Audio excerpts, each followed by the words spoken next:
Dipersembahkan oleh Luwak White Coffee.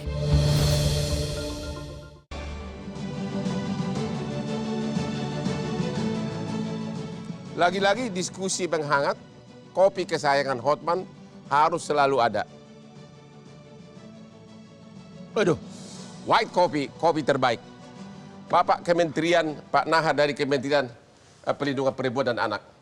Selalu dikatakan negara akan hadir. Kalian sudah hadir belum? Iya. Lembaga rehab ada nggak? Ada dong. Di mana? Ada. Jadi gini. Atau cuma dicuekin aja, wah ada lembaga rehab, anggarannya segini, tapi sebagian dikorupsi. Gimana? Enggak. Jadi gini, dalam sistem peradilan pidana anak tentu ada kelengkapan. Ya. LPKA itu ada 33, dikelola oleh Kementerian Hukum dan HAM. Lalu kemudian LPKA yang oke. Kalau yang rehab? Yang rehab itu ada di LPKS, ada 98, ya sekitar 100-an lah. Itu diselenggarakan oleh Kementerian Sosial. Tetapi bukan hanya oleh negara. Jadi LPKS sendiri sebagai lembaga rehabilitasi itu ada 3. Ada 3 jenis. Satu oleh yang disupport oleh APBN, lalu kemudian yang kedua disupport oleh APBD, itu punya pemerintah daerah, dan ada yang disupport oleh masyarakat. Masyarakat sendiri bisa berpartisipasi untuk melakukan rehabilitasi.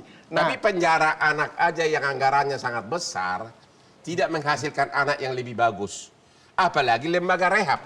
Ada contoh, Bang. Ada contoh misalnya ada lembaga-lembaga milik masyarakat. Dia dananya sangat sedikit tapi komitmennya tinggi. Dia bisa membuktikan bahwa ketika anak masuk ke sana lalu kemudian dia bisa kembali lagi sebagai anak di usianya itu kan lembaga sukarela. Kita bicara yang wajib oleh negara Yang wajib oleh negara, maka baik di LPKA maupun di LPKS itu ada tahapan. Tahapan yang ujungnya itu ada proses di mana reintegrasi. Dia mengembalikan ke keluarga, kembali ke masyarakat, dan di masyarakat itu maka ini Bang, catatan bahwa Kementerian Pemberdayaan Perempuan Perlindungan Anak mencatat ada 15 item yang perlu didiskusikan untuk perbaikan undang-undang sistem peradilan. Yaitu apa? Salah satunya adalah peran masyarakat. Lalu kemudian melengkapi tadi lembaga-lembaga yang masih kurang. Karena misalnya begini, LPKS itu tidak merata di seluruh kabupaten kota. Lalu kemudian ketika ada pun, nah ini kembali lagi soal bagaimana menyediakan SDM-nya, lalu kemudian Bapak setuju nggak hukumannya sebaiknya diperberat? Artinya umur 12 tahun pun bisa masuk penjara. Contoh sekarang ini kan menurut undang-undang, sesudah menjalani 50% bebas bersyarat.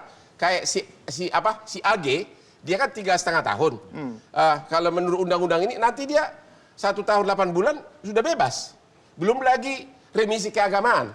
Bisa-bisa dia tadi cuma jalani 1 tahun 2 bulan. Itu kan terlalu ringan, Pak. Jangan, Bang. Jadi menurut Bapak apakah undang-undang perlindungan sistem peradilan anak ini harus dirubah, diperberat? Harus disesuaikan, karena begini, kita kasih ruang yang cukup agar anak bisa melanjutkan kehidupannya. Lalu kemudian tumbuh kembangnya bisa dijamin. Bagaimana anak mau kembali lagi, mau menyiapkan masa depannya kalau belum apa-apa, misalnya putusan itu menghakimi, membunuh, lalu kemudian membunuh dengan misalnya mengedarkan identitas dan segala macam, dia sudah divonis. Tapi dia kan pelaku, sudah melakukan kejahatan. Sama dengan orang dewasa, karena dia pelaku ya dihukum berat sesuai perbuatannya. Wajar dong. Banyak aspek yang menyebabkan kenapa anak ini melakukan itu. Tentu, di mana keadilan untuk korban? Dalam Undang-Undang SPP itu dikenal bahwa ketika semua sepakat untuk memperbaiki anak-anak kita, maka sesungguhnya SPPA itu dibangun sebagai bentuk dari pola pengasuhan yang dikelola oleh regulasi. Jadi Bapak tidak setuju hukuman terhadap anak itu diperberat? Tidak setuju? Tidak, kalau seandainya itu akan menutup anak menyiapkan masa depannya dan kehidupannya tidak Pak Aris gimana? Tadi Bapak mengatakan undang-undang sistem peradilan anak harus dirubah, hukuman terhadap anak harus diperberat, jangan lagi dibatasi umur. Gimana pendapat Bapak? Saya kira Kementerian mengatakan enggak.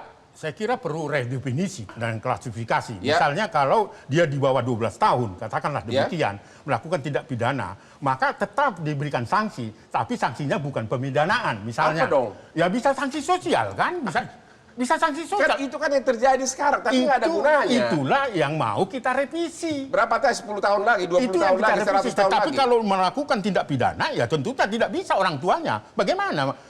itu akan memunculkan kejahatan-kejahatan yang dilakukan oleh anak. Usulan dari Komnas Revisi terhadap definisi mana kenakalan, mana tindak pidana ringan, mana kejahatan, dan klasifikasinya. langsung aja to the point nya.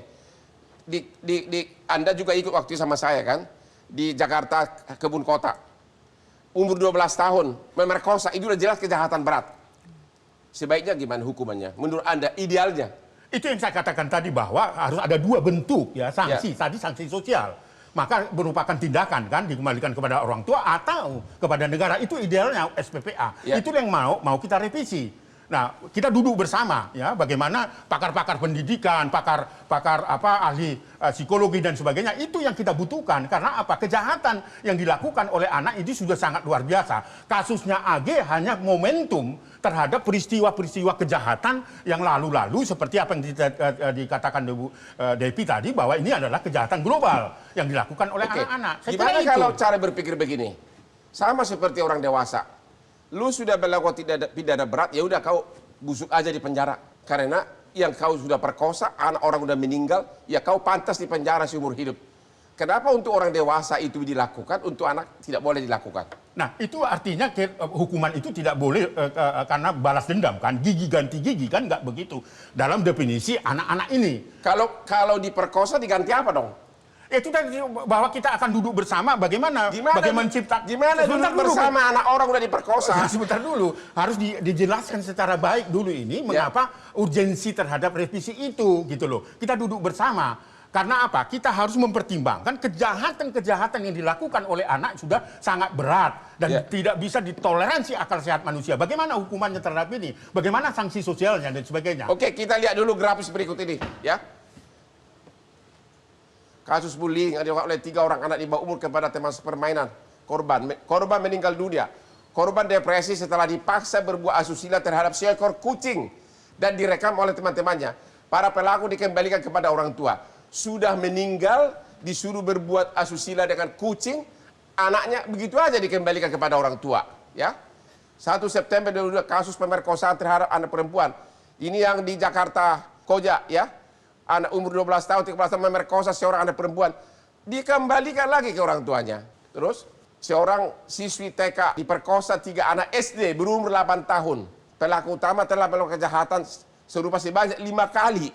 Ketiga pelaku diputuskan melalui pembinaan di sebuah lembaga LPKS. Kembali lagi dibina. Ini bagaimana, Ibu Devi?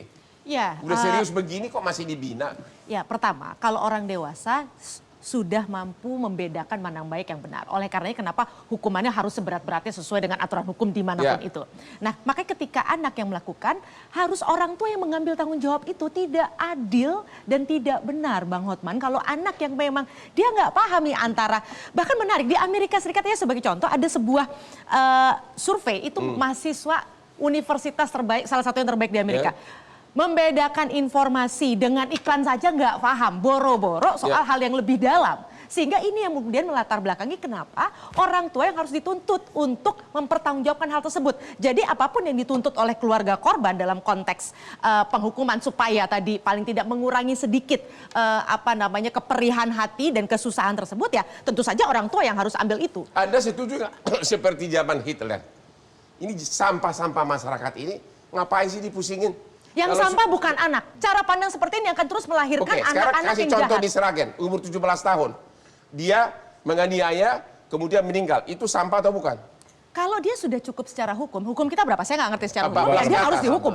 Ya dia harus dihukum. Tapi kalau dia di bawah itu, ada penghukuman yang lain yang tempatnya negara sudah menyediakan. Kalau Anda tidak percaya negara, ya kita ngapain bernegara. Kalau ada yang salah dari negara, ya kita perbaiki. Itu gunanya. Masalahnya yang buruk selalu tersiarkan, yang baik tidak pernah tersiarkan. Jadi seakan-akan negara ini selalu buruk. Saya juga nggak setuju dengan hal itu. Tolong hentikan. Abang, saya sebagai orang dewasa terus menyalahkan anak. Pak Indra gimana dong? Ya, kita harus menyadari yang kita bicarakan ini manusia. Manusia ini bukan barang. Jadi kita nggak bisa berpikirnya itu nyari shortcut. Kita nggak bisa berpikirnya nyari jalan pintas. Kapan 1000 tahun lagi, 100 tahun lagi akan ada perubahan? Nggak masalah, Pak. Nggak masalah, Bang. Karena kita bisa lihat negara-negara yang sukses. Finlandia, Belanda, penjara kosong, Bang. Kenapa? Tingkat pendidikannya tinggi. kemampuan berpikirnya tinggi karena Korupsi tidak ada. korupsi tidak ada. Kemiskinan juga tidak ada. Kemiskinan juga tidak ada. Jadi solusinya semua di pendidikan. Ya. Masalahnya sekarang kita tidak memiliki pemerintah yang punya komitmen terhadap pendidikan. Oke. Pendidikan itu ada 3, Bang. Rumah, sekolah, masyarakat. Bukan hanya sekolah. Ya. Sekarang kita punya hanya sistem persekolahan nasional. Bagaimana cara orang tua kita didik? Orang tuanya yang perlu dididik tadi. Jadi bukan disalahkan dulu. Orang tuanya pernah dididik nggak? Gimana cara mendidik Jadi anak? Anda tidak setuju hukuman terhadap anak diperberat? Enggak. Anda tidak setuju undang-undang sistem peradilan pidana anak dirubah? Tidak, karena ambil contoh lah. Kita pakai contoh tadi ya. Katakanlah anak-anak tadi kita hukum seumur hidup. Apakah berdampak? Saya berani jamin itu tidak akan berubah. Buktinya apa? Korupsi di negara kita, koruptornya sudah ditangkapin terus, tapi nggak hilang-hilang. Bahkan ada yang begitu keluar penjara disambut masyarakat. Ini kan aneh, ini kan sakit. Ya. Aku juga pusing jadi sakit. Kita istirahat dulu deh kalau gitu.